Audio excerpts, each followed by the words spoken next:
안녕하십니까. 네, 오늘은 제가 유튜브에서 서체별로 지금은 두 가지 법첩을 쓰고 있죠. 전예해를 쓰고 있고 한데 행서도 제가 두 가지를 썼습니다. 첫째 왕이지의 난정서를 썼고 두 번째 송대의 황상곡의 송풍각을 썼죠. 그렇게 해서 행서 임서를 일단 법첩 두 개를 쓴 상황에 있습니다. 해서나 전서 이런 서체에 비해서 행서는 좀 빨리 쓰기 때문에 법첩이 길지 않을 경우엔 빨리 끝이 납니다. 그래서 행서 황상곡의 송풍각을 쓴 지가 조금 됐죠. 자, 그래서 이 즈음에 다시 행서를 조금 더 소개를 하기 위해서 안진경의 글씨를 행서 중에서 하나 선택을 해서 쓸까 하는데, 행서의 법첩에 대해서는 제가 행서의 법첩에 대해서 소개한 바가 있죠. 왕이지 행서, 송대의 황상곡의 서풍, 그리고 안진경의 서풍, 이렇게 세 개를 거론해서 그 대표적인 서가의 대표적인 법첩을 써 나가겠다고 제가 소개를 한 바가 있습니다.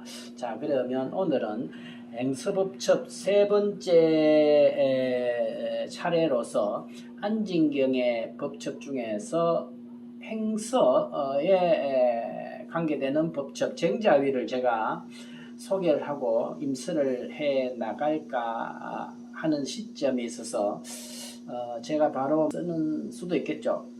그런데 그것보다는 조금 더 거시적인 시각에서 이 정자위를 이해하기 위해서 그 정자위를 썼던 안진경이 당대의 대표적인 서가이고 또 의미 있는 서가이기 때문에 안진경과 당대의 서의 추이에 대해서 전체적으로 한번 당대 서의 성격을 한번 알아보고, 그리고 안진경이 누구냐에 대해서 또 살펴보고, 그 다음에 그가 쓴 필적인 정자위에 대해서 살펴보면서 정자위의 임서로 들어갈까 합니다. 자, 그러면 오늘은 그 첫 번째로서 안진경이 속해 있었던 당대의 시대의 서예의 추이는 어떠했냐에 대해서 한번 살펴보기로 하겠습니다. 안진경이 처해 있었던 당대 서예를 이해하기 위해서는 조금 더 거시적인 접근이 필요합니다. 그래서 조금 큰 강점에서 한번 살펴보면서 안진경과 당대 서예의 추이를 이해를 해보기로 하겠습니다. 역사적으로 볼 때 이 은주는 전서의 시기랬죠. 은주가 있었던 이 시기까지가 있고, 그 다음에 삼국에서 육조 시대를 지나서 당대까지가 한 시기가 또 있고요. 송대우의 시기, 이렇게 일단 한 세 분야로 분류를 해볼 때요. 이 연주 시기는 전서 형성 시기이죠. 시대 문명적으로는 청동기 시대인데, 이때는 제정 일치 시대이죠. 그래서 신정정치라고 신정정치.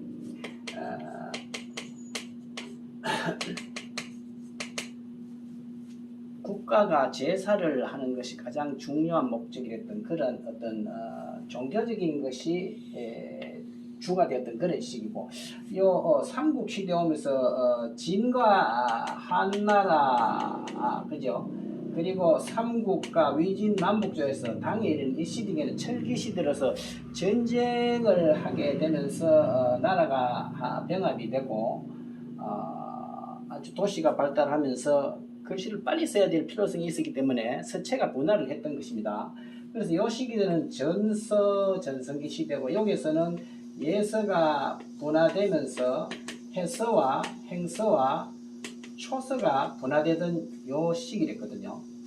그래서 요 신전 정치에서 여기서는 왕정 정치 조금 정복 국가에서 국가가 하나가 되어서 하는 왕정 정치 시대로서 조금 성격이 다르죠.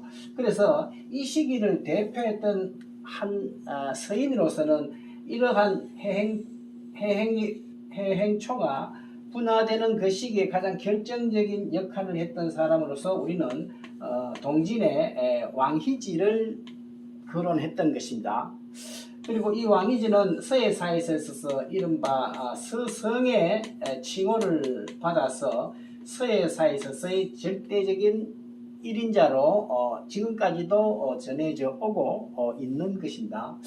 그래서 왕희지가 이렇게 놓은 이러한 해행초의 기본 바탕을 위진남북조 시대를 거쳐서 당에 연결을 시켜주는데 그 맥락을 받아서 해서에 있어서 그 맥락을 받은 사람이 당나라 초기에 있어서 구양순입니다.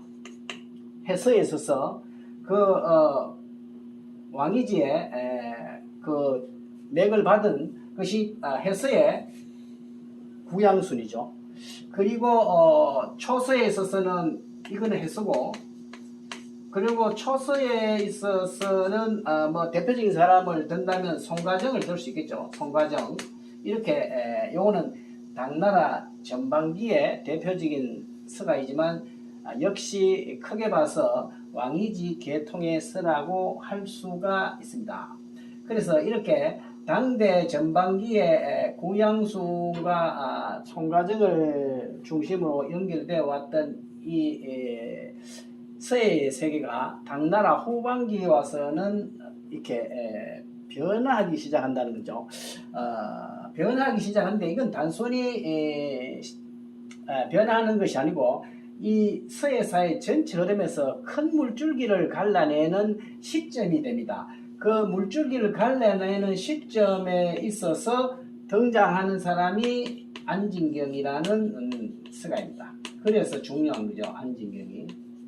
그래서 안진경은 왕희지를 중심으로 해서 형성되었던 왕희지 필체에 대해서 새로운 상대적인 서체로서 서예의 두 흐름을 분기점을 내는 대표적인 서가로서 왕희지가 등장하기 때문에 안진경이 대단히 서예사에서는 중요해서 제2의 왕희지라고도 해서 서예 흐름의 두 물줄기를 형성하게 됩니다. 그래서 안진경은 해서에 있어서도 자기 독자적인 세계를 내고 행초에 있어서도 역시 자기 독자적인 세계를 구축함으로 해서 큰 서예사의 흐름에 있어서 왕희지 계통과 안진경 계통이라고 하는 두 개의 큰 해행초의 흐름의 역사를 만들게 되기 때문에 안진경은 서예사에서 매우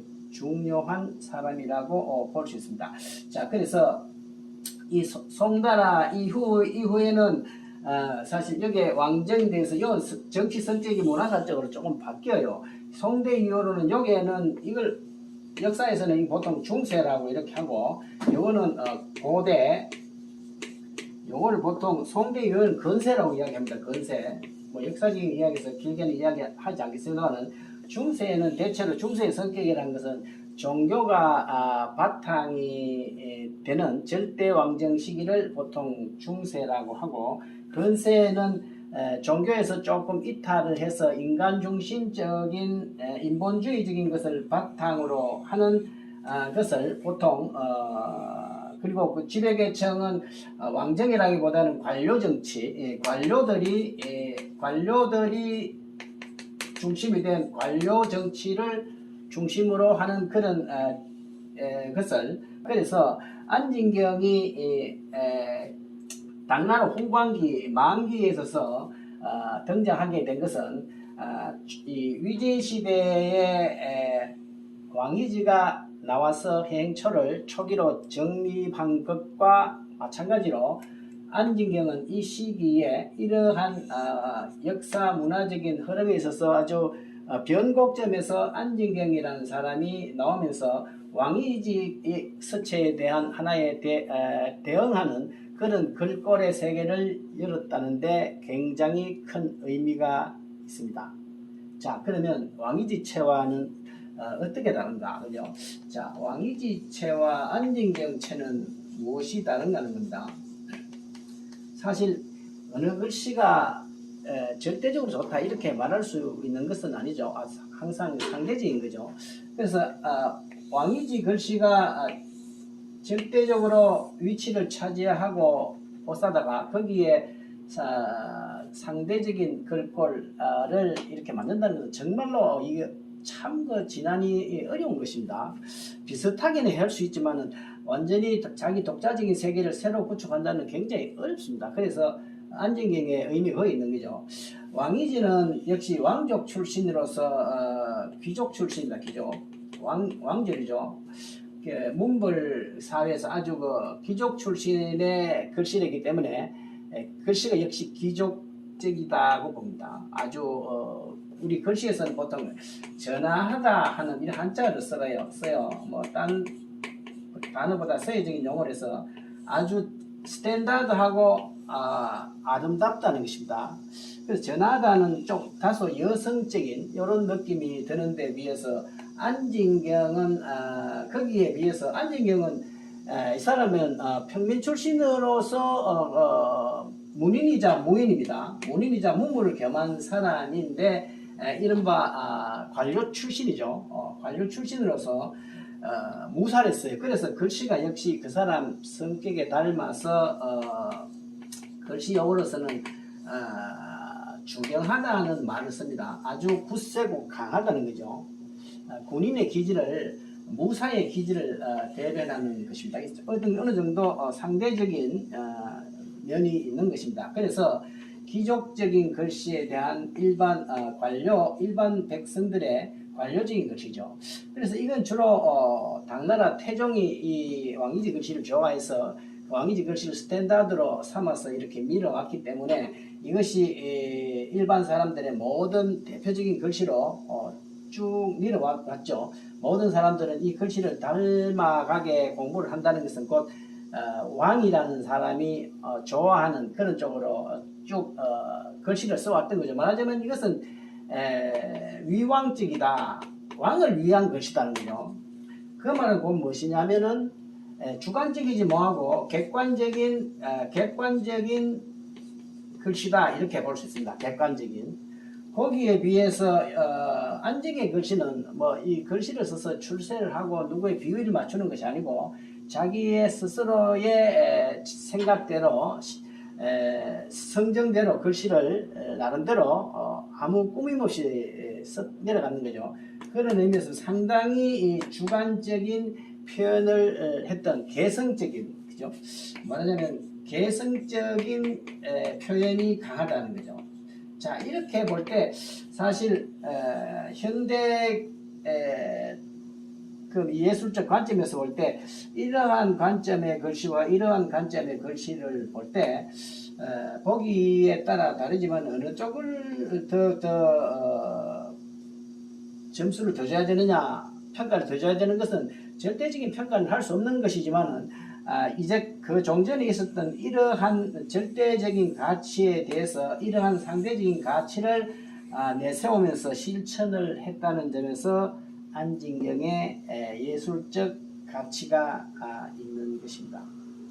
사실 제가 글씨를 쓴 지가 제가 한 50여 년 됐는데 사실 첫 한 5년간은 제가 사실 아무것도 모르고 안진경 글씨를 썼어요. 그때는 지금도 그렇습니다만 그때 법첩이란 게 뭐 손가락 범위 내에서 놀았어요. 뭐 왕이지 글씨, 뭐 안진경, 구양순 뭐 그런 정도죠. 그래서 처음에는 이 대구 영남 지방에서는 안진경의 글씨에서 쌍형명이라는 법첩을 썼는데 굉장히 짤막한 글씨를 써요. 요새는 잘 안 보입니다만은. 쌍명을 쓰고 난 뒤에 걸레비를 썼는데 그 걸레비 쓴다고 내가 한 3년 4년을 썼습니다. 그때 쓰다가 군대를 갔었는데 그런 기억이 있어요. 그래서 제가 처음 써본 글씨이기도 하고 해서 굉장히 안진경은 제가 친숙감이 있고 그 이후에 우리나라 1980년대까지만 하더라도 국전에 출품하는 걸 보면 구양순과 안진경이 원투를 사실 차지했을 만큼 안진경이 중요했습니다. 그 이후에 1900년대 1990년대 들어오면서 중국, 일본의 법책이 많이 수용되면서 전서와 예서, 육조 이런 것이 많이 들어왔지만 1970년대까지만 하더라도 이 안진경의 글씨가 구양순과 더불어서 굉장히 주로 다루어졌고요. 우리나라 역사 서예사를 보더라도 중국도 마찬가지입니다만 우리나라 도처에 있는 비문 글씨는 반은 구양순, 반은 안진경이라고 볼 수가 있습니다. 그만큼 이 안진경의 글씨는 친숙하고 역사적으로도 굉장히 큰 의의를 가지고 있는 것입니다. 자, 그래서 안진경에 대한 관심을 좀 새롭게 할 필요가 있다. 이런 생각이 들고 이런 큰 서예사에 있어서 큰 두 개의 물줄기를 만든 안진경. 이 관점에서 전체 서예사를 이해하는 데나 앞으로 현재 서예사를 미래 서예사를 이해하는 데 매우 중요한 두 흐름으로 이해를 하면 되겠다 이런 생각을 합니다. 자, 다음 시간에는 그러한 조금 더 범위를 좁혀서 이러한 세계를 연 안진경은 어떠한 사람인가에 대해서 살펴보기로 하겠습니다. 오늘은 이만 줄이겠습니다. 감사합니다.